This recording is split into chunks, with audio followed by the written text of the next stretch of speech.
make sure there's peace.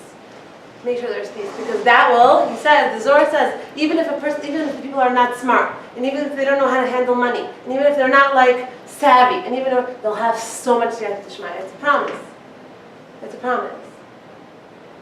So that's the deal. The deal is like this. We have another a week and a half till Tisha B'Av. We have to know that we are really, really, really, us as women, we're bringing the Geula. It's us that are going to bring the Geula. It's us, and it's real. Like, it's not like a nice thing that we've learned in one time and whatever. It's really happening. It's really happening, and it's us. So how does it happen? It happens when you're able to, when you have so much to say, when you were wronged, when someone spoke about you, when you heard about it, when you're so annoyed, when this person is whatever, right? And that's when it happens. You're putting the entire Jewish people, the entire world, and fast forward towards Mashiach. That's what you're doing. It's not just about the length of our skirts, and our sheitos, and what kashrus we're eating. It's so much deeper. It's so much deeper. And I wouldn't say this if my Rav in Eretz Yisrael didn't say this, but he said this. So he's the gigantic, huge giant, and he said, as long as you're in a place of, when he said this, I like rewinded and listened to it again, and rewind and listen. I was like, really? That's crazy. It's like the opposite of like kind of like what we're so used to hearing, right? We're so brainwashed to think like, as long as you look like a good Jewish meidala, then you're good. You're good. And if you don't look like that, then like, and then we grow up and we become these like snobby, judgmental girls, and we're not really like that. We just become our brains are so wired to think that way about people. Like we'll see a girl walking down the street and she looks a certain way, or she's dressed something, and we're like, hey. It took me like 17 years to undo what happened to me in Beis. Sorry. We did. We have to become aware. We have to talk about the issues. And the issues are that that's not the right way. So he said, if you are in a place, if you are a person that is totally obsessed with peace, to the point where you're able to twist yourself into a pretzel to make sure that you are at peace with people, and they're able to love people, and not talk about people, and not fight with people, and not be with machlokas about people, even if you're right, he says that's greater than mitzvah observance. Basically, he said even Shabbos, and he said, this is bringing me from the Zohar, from Rabbi Shimon. So we have to like think about that. That's like big, because somehow it's twisted. Somehow we're like totally obsessed with exterior, and then interior is just like, yeah, lashon hara, of course. I remember one of the schools that I was in. I used to walk into my principal's office, and she was like totally talking lashon hara to me about the other girls. You can't be friends with her, you can't go with her, you can't do this with her, and that girl's this, and her mom's like this, and her dad's like this, and I would be like, one second, like, I didn't chab, like I'm Baal Tshuva, it's like very black and white to us, it's like, if you're not allowed to, then you're not allowed to, I don't care who you are, but she was the Rebbitzin, and she was the daughter of, and she was from here, and she was that, and like, all the other girls, like, listened to her, and like, that's what she was doing for years, and years, and years, and years to all her students. She would call them into her office and just talk lashon hara about the other girls. And like, I totally fell into it. I was like, she was my like principal, like, So like, we have to stay away from like sheker, and that's sheker. Because it doesn't matter who you are. If you're talking lashon hara about anyone, it's sheker. Okay, and I remember, if I'm going to just say sheker, I remember I was in 9th grade. Me and 3 other girls left school in the middle of the day, and we were in Bar Park, and we went to, we heard about this Mikubal that was coming into town, and we're like, oh my gosh, we want to go to Mikubal, we want our future, we want to get married. Okay, so we left, we cut class, we went, right? And there were like signs in the middle of the street, like Tzadik Bala'ir and all this stuff, right? And we get to his place, and we go down these stairs, and we go into this room, and we're waiting, and one girl goes in, and she comes out. I'm the 3rd girl to go in, and they come out like this. Right? I'm like, oh my gosh, this is gonna be so good. I'm such a like heebie-jeebie junkie. Oh my gosh, huge. So I'm like, okay, this is gonna be good. Like before I was from, I used to do like seances. You know what seances are? Bringing back the dead and stuff like that. So, like after I became from it, I like really learned that there's a God and souls or whatever. I spent 10th grade every, like 3 times a week. I would get off the subway at Avenue M and I would walk around the cemetery for like 2 hours. I had a thing. Anyway, so I walk in. I walk into this guy, this Tzadik Bali here guy, right? And I'm sitting there and I'm all like, you know, like so much respect, you know, just saved my life. She's been trying to save your life. Just saying. Ricky, speak up, my friend. Yeah. So I'm sitting there like this, like all like ready for him to be like, ah, this is gonna be your life. And he looks at me, and then he gets up. Okay, Tzila's me, okay? He gets up. And then he comes over to me, and I'm like, what's he gonna do? Like, I didn't know he would like sprinkle stardust on me. Like, what's gonna happen? And all of a sudden, he just goes like this.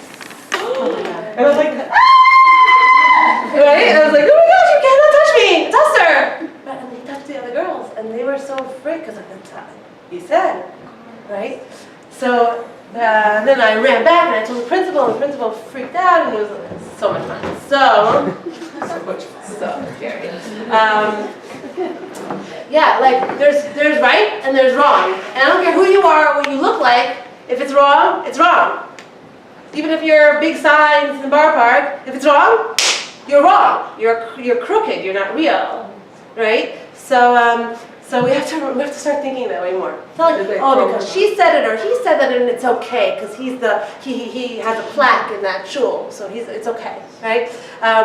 Okay, so moving back into what I was saying before, I just want to say one more thing before we go into the acronym that we were talking about before, and that will give us real tools to move into the next session.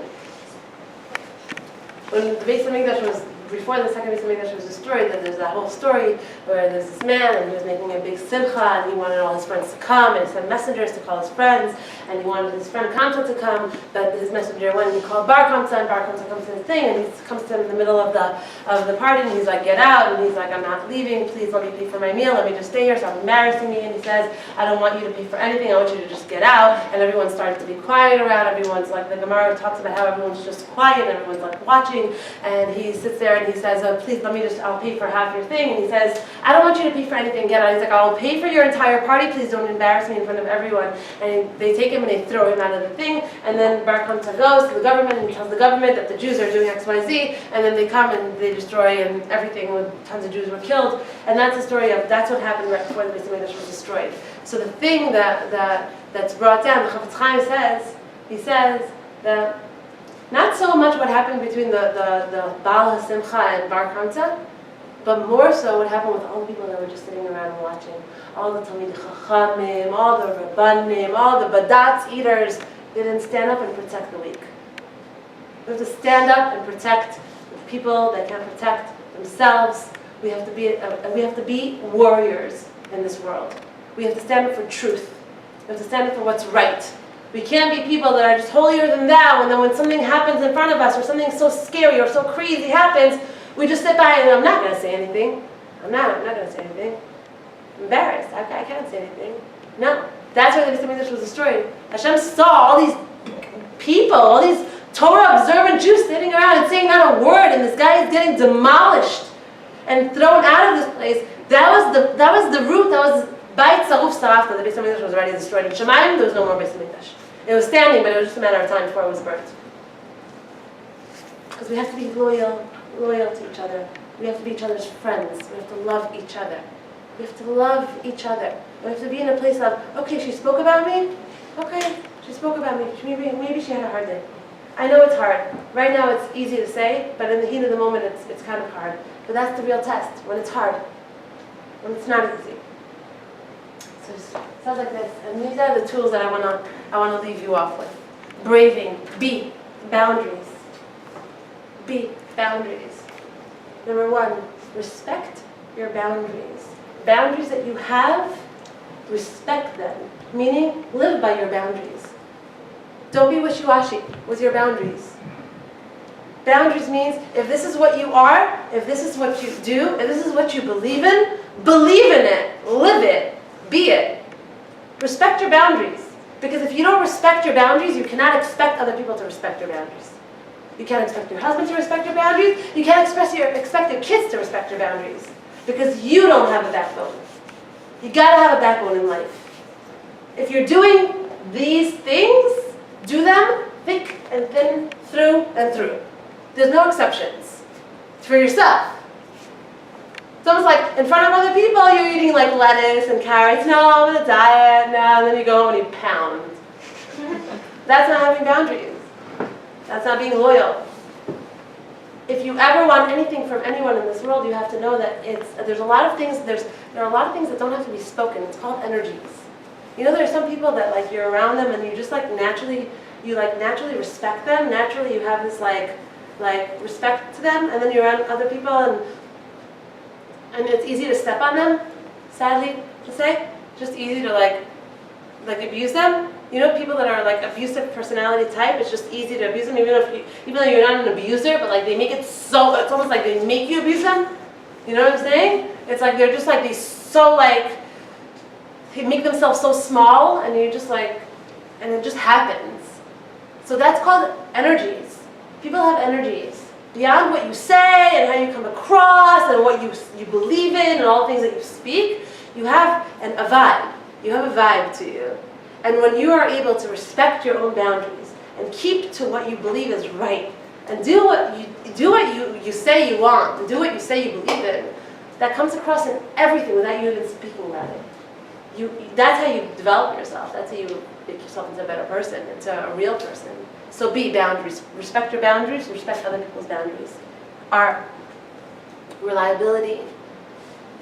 Do what you say you're going to do, time and time again. Time and time again, if you are able. And at the end of this, you'll understand how when you're able to match yourself like this, and you're able to keep yourself accountable, hold yourself accountable in these ways, what happens to all your relationships is that they all respond in the same way. All of a sudden, people that were like always late, never gave you din v'cheshbon, never like, just kind of like took it to bed, and you always feel like, you know, you tell me you're going to come home at 7, and all of a sudden you come home at 9, and it's over and over and over and over again. It's like you don't respect me, and you're fighting for your respect, and you're fighting for someone to see you, and you're fighting to be heard, and you're fighting, and in essence, all you have to do is do it to yourself. And when you expect it of yourself, and when you live according to that with yourself, and you owe yourself your own, you know, you are a reliable person, and you don't let yourself down. You say to yourself, today I'm exercising, you exercise. Come hell or high water, you exercise today, because you said so. Your word is a word.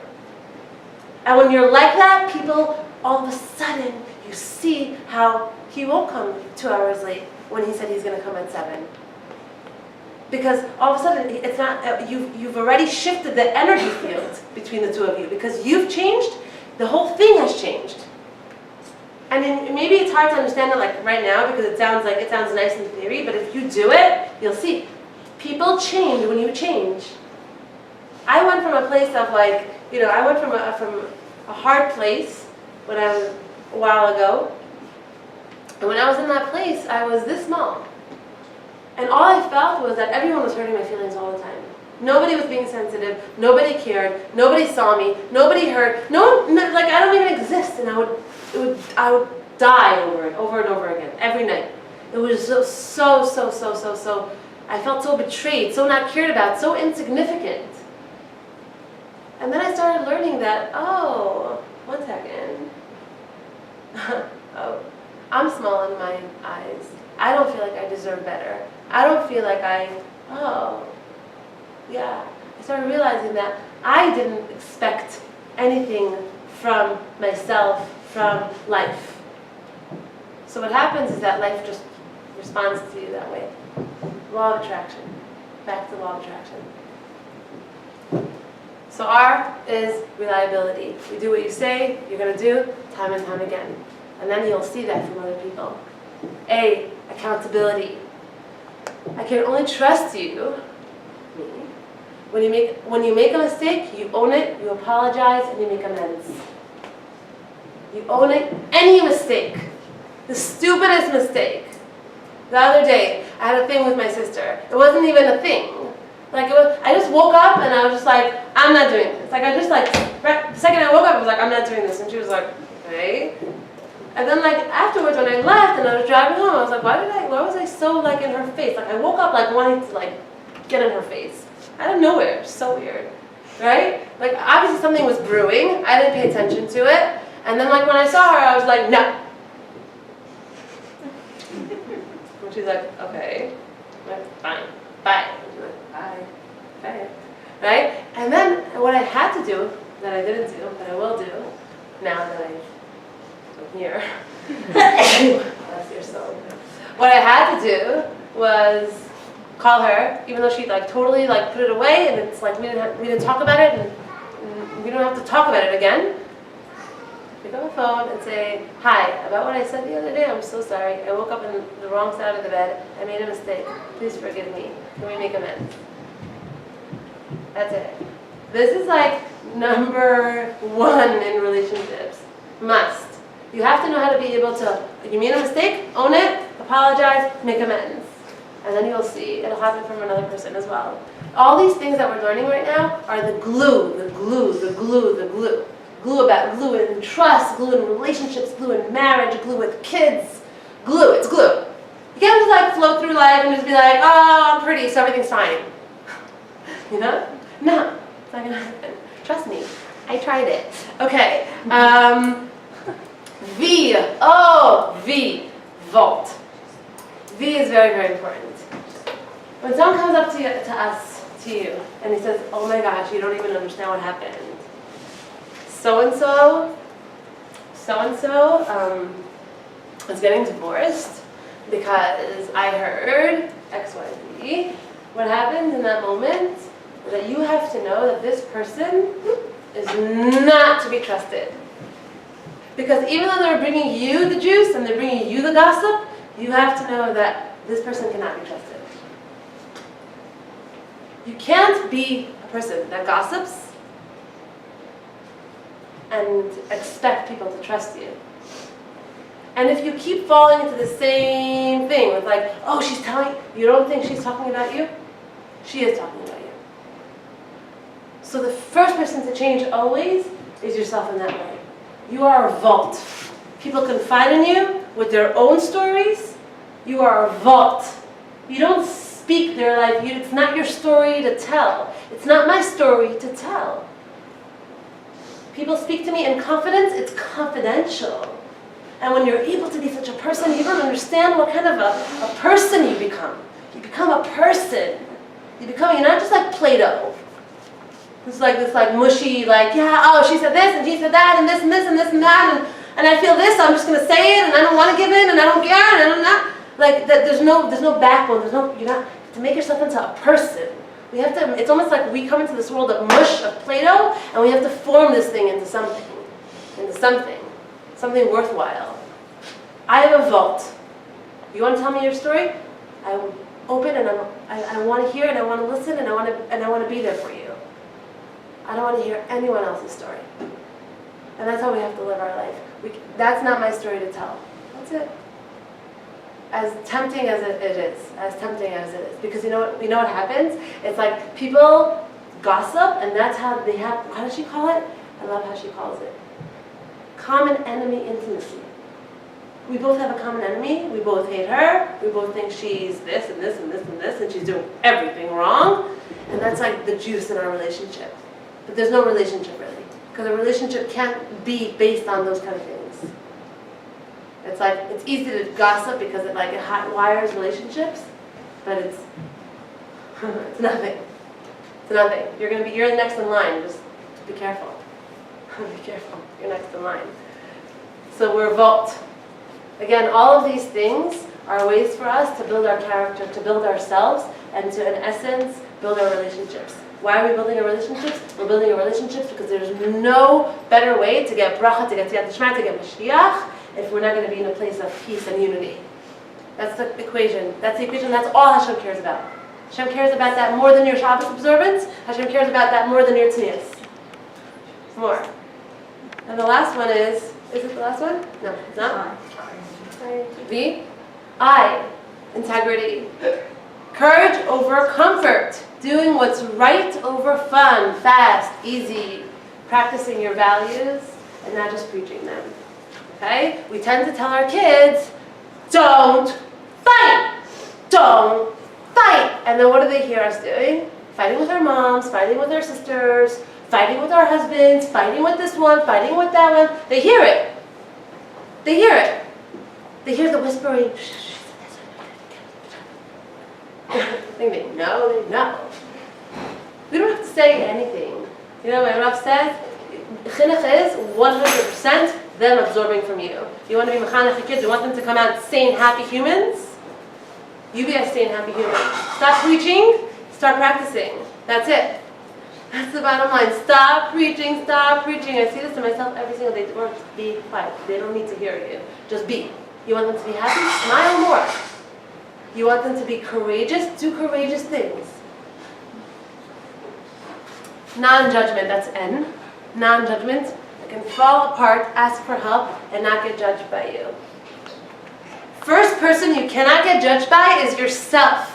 So when you screw up, and when you mess up, and when you do stupid things, and when you make mistakes that maybe cost you a lot of money, or maybe cost you a lot of whatever, a friendship or something, you have to know that you are human, you make mistakes, and you must not be judgmental of yourself. You can't look at yourself and judge yourself and be angry at yourself and hate yourself and feel like you're the last person in the world that's ever going to succeed or ever going to... You can't. You cannot be judgmental, not judgmental of yourself. Don't be judgmental of yourself. And again, I'm just going to drill this to us until we're until you leave. Until you just all get up and I'm still talking. Right? Bottom line, whatever it is that we're doing on ourselves is going to happen in our relationships. Okay? So number one, don't judge yourself. Stop judging yourself. Doesn't mean that everything you do is cool. It's like, okay, I screwed up. I messed up. Okay, that was a mistake. I shouldn't have said that. It was her story to tell, not my story to tell. I shouldn't have said that. I'm gonna write her. An apology letter. I'm gonna own it, even if she's gonna be like, "You did what?" I'm gonna own it. I did it. I'm gonna own it. I used to say I used to speak when I was younger. I used to be like, "You gotta be a man," but today, I say you gotta be a woman. Because we're powerful beings, women. I see it more and more and more and more and more and more and more. We're not afraid. A lot of us are afraid because we've been taught to be afraid, but deep down, we're not afraid. We fight over what's ours. We fight over what's ours. We fight over our homes. We want our homes to be. We want our kids to be. We want, like we're like protectors. That's how we are, women. You ever saw, what's it called? When you take an egg out of its mommy's nest, what's it called in Hebrew? Shiloh. Right? You ever see her how she like bugs out, how she freaks out over it, right? Not just because it's her baby, because we have an inborn tendency to take care of and protect what's ours. Protect what's ours. We're so connected to it, right? We just have to find that voice, that strength inside. And we have to put a lot of all the other stuff that we're listening to and we hear on mute. And connect to the truth. And G, and the last one is generosity. Generosity is in our relationships with ourselves. Be generous with the other person. What generous with the other person means is not just giving and giving tzedakah or whatever. Generous with the other person is, she gave an amazing example, I'm just going to use her example. She said, not me, she, Brene Brown, said, I told my very good friend, that my mother passed away a year ago, and this Sunday is going to be your yahrzeit. And she didn't say yahrzeit, she said her thing, right? And then my friend didn't call me on that day. So a human knee-jerk reaction would be like, when she would call me, a day later, 2 days later, or whatever, I wouldn't answer her phone calls, I wouldn't answer her text messages, and I wouldn't answer her emails. Then she can rot in hell, basically. Right? Instead of being generous is, she's proven to you this friendship, she's been a loyal friend, she's a good friend, it's important to call her the day of and say, hi, I'm thinking all day that I mentioned to you a week ago that today is my mother's yahrzeit, and you haven't called me, and and you haven't called me, and it matters to me that you do. Being generous with the other person. Being kind to the other person. Being kind to ourselves. That's what it means. It means like not having to play this game of like, fine. But yeah, giving the benefit of the doubt. And yeah, people go through things. And I just want to say one last thing before I end here, is that I am terrible with texting, phone calls, and it's no reason for me to like, to continue being that way. I have been working on it forever, and I'm still terrible about it. I think I have a part in my brain that has to do with like responding and whatever. It's on cold or something, because it's very, very hard for me. So just in this area of being delicate, please be delicate if I'm not so this, because it's very hard for me. I've been speaking since I'm 12, 14. I've been speaking since I'm 14, and I've had non-stop interaction with people since then. And what happens when you're a speaker, we could turn off the camera right now. More private. What happens when you're like out there and you're a public figure is that you end up being a lot of things for a lot of people, but very few people end up being really, really close. And it could be a very, very lonely place. So the reason that I'm saying this right now is because I have to practice what I preach. And what I'm preaching is being in a place of I'm saying your vulnerability and being okay with my vulnerability. And my vulnerability is, yes, I've been on this platform for many, many, many years. I've had many, many, many people want to be my friend, and very few people really connect with me as a person. So that's why I think that somewhere along the line I lost interest in really responding and really, because it was always, and I don't blame anyone, but it was always a place of like taking. They were always in a place of like, I need help with this, or my mother needs this, or I need that, and I need to talk about this, and I'm happy and I want and I'm willing, and it's the only thing that like turns me on when I can like help someone, really. But in terms of like the texting and the whatever, something happened. So I'm just letting you know, please be delicate with me. Please harass me if you wanna be in my life and be my friend, because I'm just like, it's not a snobby thing at all. Please don't think it's a snobby thing at all. It's just the way it is. And I'm also a single mom, so it's very, very little few minutes for myself. But I wanted to say that here because I normally never say that. I never have said that ever in public, or even to anyone in space directly. But it's important. I feel like it's important because I'm living here now. You're going to be my homegirls, and we're going to be friends. And just let's be understanding of each other. Let's be understanding of each other. No one's perfect. No one completely has it together. No one completely, no matter how amazing our wigs look, we just don't. And let's just be kind and generous and loving for each other. And if we're able to do that, Miami's going to bring Mashiach. We're going to bring Mashiach. So let's unite. Invite non-religious people to your Shabbos tables. Invite single moms to your Shabbos tables. Invite people that are not your walk of life. You don't know what to talk about. You feel awkward in front of. Be vulnerable. Be weird. Be awkward. It's all good. It's all good. Let's break out. Let's break out of comfort, because that's what we have really. That's who we are. Wonder Women. Thank you for coming. Thank you for listening. Thank you, Deborah. I want to thank Yosemite Gordon. Thank you for the whole setup. Thank you for your dining room. Amazing.